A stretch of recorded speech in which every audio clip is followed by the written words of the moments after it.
Hi, hi. Welcome.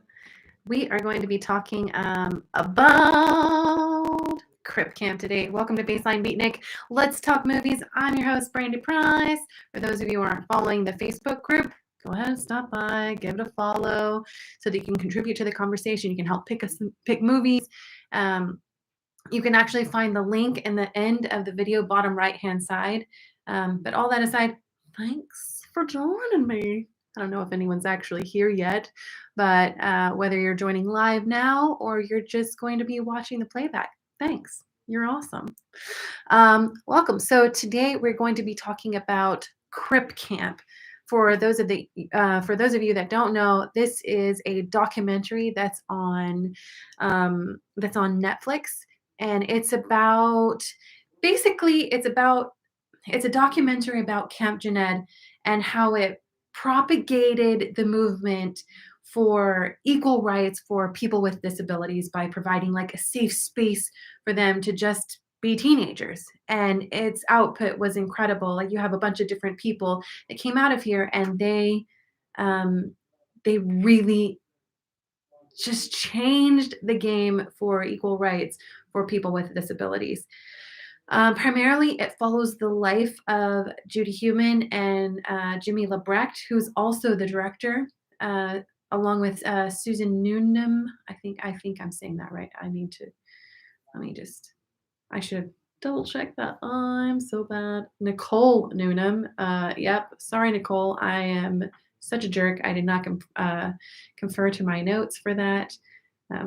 But James Labrecht is also a guy with disabilities. He's who it kind of follows throughout the beginning of it. They have a film crew that was filming during one of their like camp years, so that was really cool to see that, and what was going on during the camp. They're all like so full of humor and fun, and it's just like a bunch of different great stuff.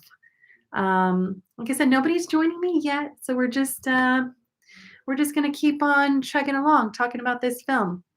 One of the great things that I loved about this film was that it just is just so beautiful, and it's enlightening. It shows you a different perspective on something that you may not have been thinking about before.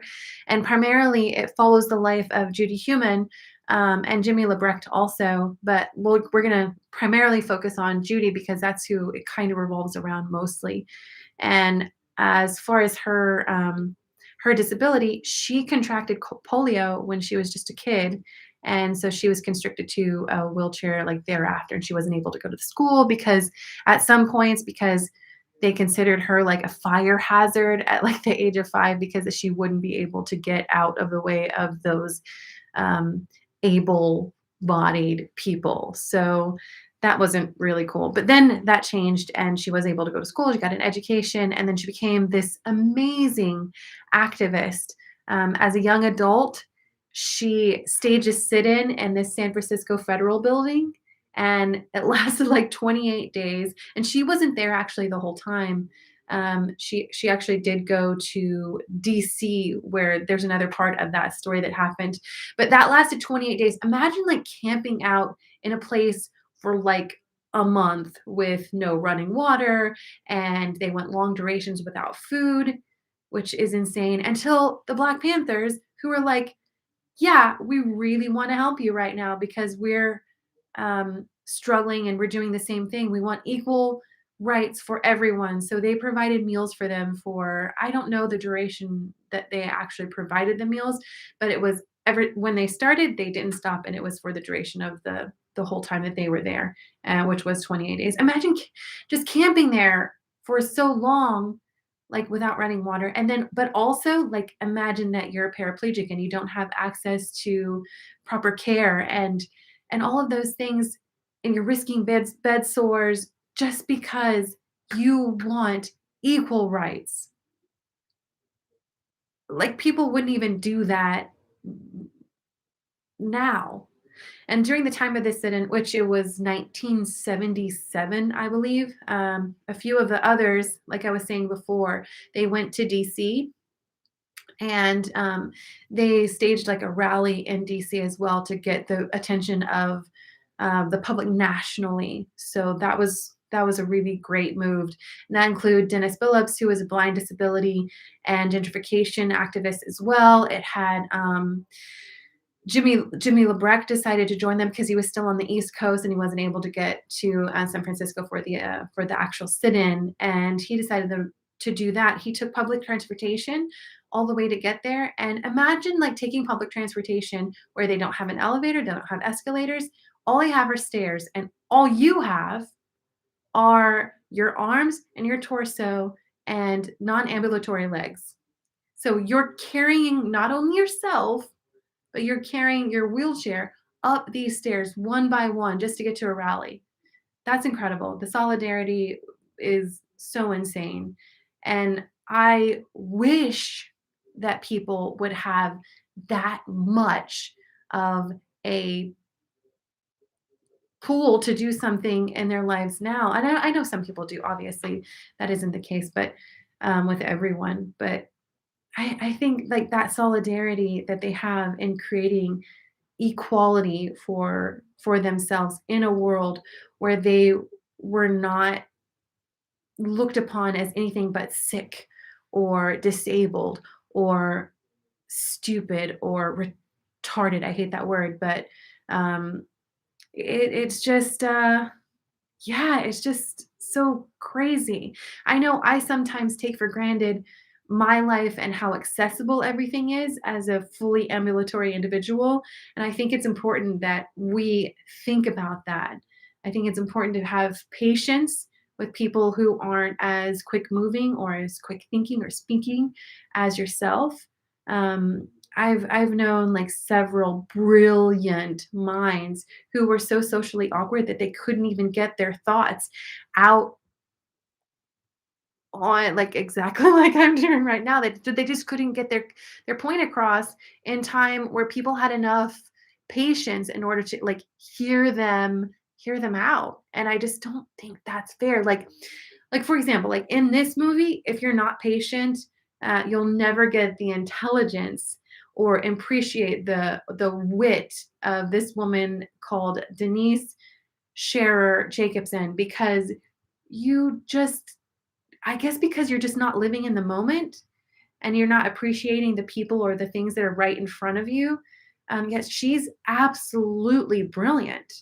This woman, she has CP or cerebral palsy, and she has very restricted movements, and that includes like her speech patterns. It's very slow and drawn out because she has difficulty doing it. Um, she actually has one of my favorite quotes in the film. I don't remember it exactly, but it's something like, "You can change a law, but until you change society's mind or attitude, it just won't mean as much. It won't matter like at all." I think my little stand is falling down. Oopsie. Oh no. Hey, yeah, that's better. Okay, let's make sure it's nice and solid there. Okay, cool. Yeah. Okay, so what was I saying? I was saying changing society's mind. So like if you change society's mind, if you don't change society's mind, it won't mean very much because they're still looking at you from those jaded or r- ill-conceived notion perspective. Like it's just terrible. I resonated with that like as a woman because there are equal rights, but then people go and say stupid things like, "I think we're sacrificing quality by making it mandatory that we hire minorities or women or people with disabilities." And I'm like, "What? Pardon me, but that's a crock of shit." I feel like we're just opening up the world for an expanded experience, and I think that's just so important. And that's what this documentary does. It's super well made and it doesn't browbeat you with guilt. It just simply opens up your perspective and gives you an appreciation for things which might be outside your comfort zone. And if you're outside of your comfort zone, oh, guess what? You're learning and you're growing. And that's only initially, though. Like, once you get past that, um, your perspective and your mind just grows. And I know that I've been very lucky to have had a very broad experience with different types of people in my life. Um, one, because of my career, like I meet so many different types of people. And then the other is because I've traveled so much and I moved around a lot. Like as a kid, I lived during high school. My family and I lived with a deaf woman and her daughter. I was best friends with a little person during elementary school. Also during elementary school, we had a set of twins that were suffered from albinism, so they couldn't go out and play, and so we'd go and play with them. I babysat a girl with CP cerebral palsy. My best friend's aunt is intellectually challenged. Um, yeah, like, so I've had a lot of different, perspectives when it, like, comes to interacting with people with disabilities. So, I think that the best thing, the absolute bare minimum is to treat all people, like, as humans. Don't pity them or feel guilty, you just listen and you interact, and that's it. It doesn't have to be, like, any more than that.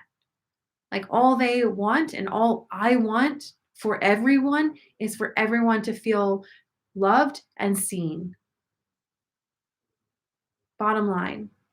So anyway, that's what I love about this movie. I just kind of went on like a weird little tangent for a while. So it's really cool, this movie, and it's so inspiring to watch these badasses like get stuff done just so that they can move more easily and be integrated into society. No separate but equal like BS. It's all just the fight just to be seen and just to be heard and just to be recognized as a functioning and very intelligent member of society. Like Judy Human, she's a beast. Denise, what a crazy beast. These guys are badasses.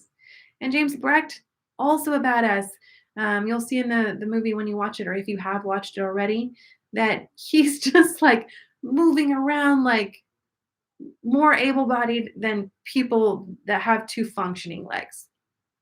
And that's inspiring. So I think that's all I really have to say about the movie. It's a documentary.